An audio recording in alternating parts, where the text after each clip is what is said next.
So, hi guys, it's me again, Shine. So, for today's video ay sasabihin ko sa inyo kung ano po yung nangyari sa first day ko dito sa Hong Kong. So, wait lang. So, first day ko dito guys, medyo kinakabahan ako kasi akala ko sobrang stricto. Although stricto naman yung amo ko. So, nung dumating ako, nakita ko si Popo o yung lola, yun muna yung nagbabantay sa magiging alaga ko o alaga ko na ngayon. So, yung alaga ko dito is isang 3 years old na lalaki and yung bata na babae is 20 months old. Tapos, si mom tsaka si sir. So, yung kumuha sa akin sa agency is si mom. And then, in-explain sa kanya ng agency lahat na. So, after that, pumunta na kami dito sa kanilang bahay. Pagdating ko sa bahay, nandun nga si Lola. Inaalagaan niya yung mga bata. Then, nung gabi na, dinner, napakain ni Lola yung bata, which is si Moy Moy. So, nakita ko, sobrang responsible ng bata guys, kasi yung nilalagay dito, tapos lalagay ka sa upuan. Siyempre kapag bata ka, 20 months old, marunong na siya maglagay ng seatbelt niya sa upuan, yung para hindi siya mahulog. And then yung lalaki, yung batang 3 years old, ay marunong din mag-English pero konti lang. So, yun talaga. Sabi nga sa akin ni Sir, sabi niya, tuturuan ko ng English yung anak niya, 3 years old. So, I try my best naman.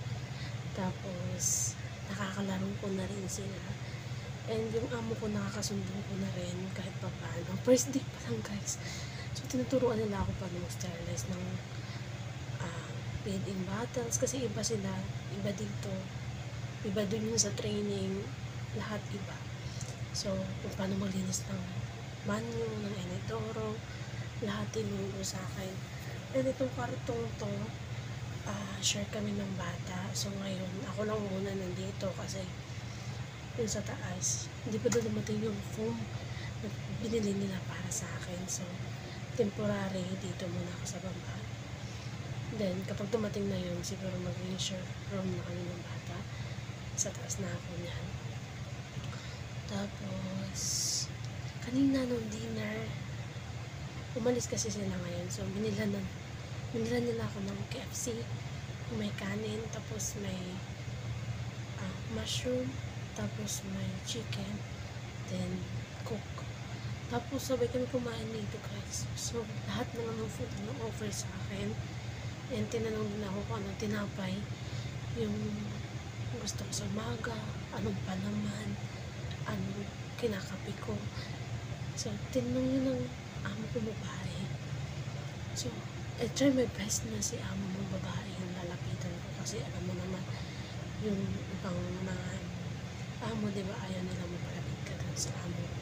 Alam mo naman, common sense na lang. So, kanina umaga, Sunday, first day ko, nagtupi kami ng damit ng bata ni mom. Yan, sobrang kalat ko ng bahay nila. Then, inayos ko yung mga drawer, yung mga damit ng bata. Tapos, yung pagbunawa ko, nag-map, and then nag-vacuum. Ano ba tawag ni Sir? Kalimutan ko na yung tawag na. Iba kasi yung tawag dito. Kasi gantulis na sila. Medyo tagilid tayo din sa English. Lalo na yung lalaki. Hindi siya masyado marunong mag-English. So, ako na lang yung gumagawa ng way para maintindihan. Then, yung dalawang lola is Cantonese din. So, sign language na lang talaga kami para nagkaintindihan kami. And sinabihan ako kanina ng lola na very good daw ako kasi yung seaweed, di ba medyo makapal yun, mahaba yun. Then, binigay sa kay Moy Moy, yung bunso. So, ako naman, alam ko kasi mabubulunan yung bata kapag malaki yung kakainin, isusubo niya. So, kinat-cut ko siya. Kinat ko gamit yung spoon. So, natuwa yung lola. Sabi niya, very good. Eric daw. So, buti nga naisipan ko yung mga common sense. Tapos, kung anong nakikita ko, anik-anik, nililinis ko. Hindi na nila ako nagsasabihan. Tapos, kanina, nagsampa rin pala ako ng damit ng amo kong babae. Nilaban niya kanina. And, you know what, guys? Ngayon lang, kakarating lang yung delivery. Bumili siya ng rice. As in, dalawang ganyan na rice. Tapos, magkano yun sa atin? 46 77 times 7 or 76 77 times 7 500 plus na yun para sa pera natin. So yung iba sobrang tipid sa rice. Tapos yung amo kong babae bumili ng rice dalawang ganyan guys. So mabigat siya, hindi ko alam kung 5 kg ba yun, baka sobra pa. So thankful lang ako kasi napunta ako sa amo na ganito. Yung kapag sabi nila kapag hindi ko naintindihan or may nakalimutan ako, magtatanong lang ako ulit sa kanila. So hindi sila nagagalit. Siguro hindi pa naman ako na kamali dito kasi first day pa lang, so hindi ko alam kung ano yung mangyayari. So parang ang gaan lang sa parang kahit malayo ka sa pamilya mo. Tapos dito pala guys, medyo malapit sila sa dagat. So, parang may enjoy mo rin. And then, na-enjoy ko talaga siya kasi mahilig talaga ako sa bata. So, sabi nga nung sa agency, sabi niya, sobrang tapang ko daw at sobrang tapang din ng amo. Kinuha ako na wala pa akong anak, dalaga. O single pa. And, tapos, ako pa yung kinuha nilang katulong dito. Then, sila, di ko alam kung first time nila mag-hire, pero feeling ko first time kasi lahat talaga tinuturo nila sa akin yung proper at tama yung sa palagay nila. Then, yung pagluluto naman, kanina tinuruan ako ng lola, yung nanay ng amo babae, magluto ng yung may seaweeds na may noodles. Tapos meron siyang ano ba yung isda na ano ba tawag dito sa isda na to? Tuna. Yun. Tapos kay Moy kanina ng dinner,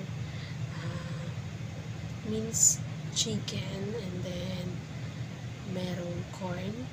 So, hinalo lang siya, din nilagyan ng olive oil and konting Japanese sauce. Yun lang, tapos i-steam mo siya. So, 7 minutes yung steam nun, and then, mahilig kumain ng bata. Natatawa ako, or na-excite ako, kasi ang hilig nilang kumain, yung hindi mo napipilitin. Although yung 3 years old, medyo makulit talaga. And, yung 20 months old, nasasiyahan talaga ako sa kanya. Tapos kanina, hindi siya mapatulog ng tatay niya. Eh, di ako nagpatulog, hinilay ko. Ayun, tulog agad. So, sabi ng tatay niya, hindi ko siya mapatulog. Natulog na ako, pero siya laro pa rin na laro. Kaya mga ganun, parang ang gano'n lang sa pakiramdam. Sana hindi sila magbago. And, parang abot na 9 minutes yung video ko to. That's all for today's video. Thank you for watching. Stay safe, guys.